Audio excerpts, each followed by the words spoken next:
ஆண்டவன் அறிய நெஞ்சில் ஒரு துளி வஞ்சம் இல்லை, அவனன்று எனக்கு வேறு ஆறுதல் இல்லை.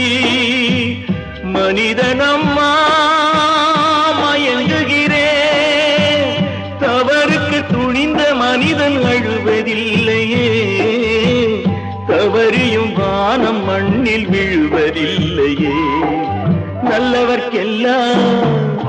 நல்லவர்க்கெல்லாம் சாட்சிகள் ரெண்டு, ஒன்று மனசாட்சி, ஒன்று தெய்வத்தின் சாட்சியம்மா. நம்பிக்கை வைத்து கல்லையும் பார்த்தால் தெய்வத்தின் காட்சியம்மா, அதுதான் உள்ளத்தின் காட்சியம்மா, அதுதான் உண்மைக்கு சாட்சியம்மா.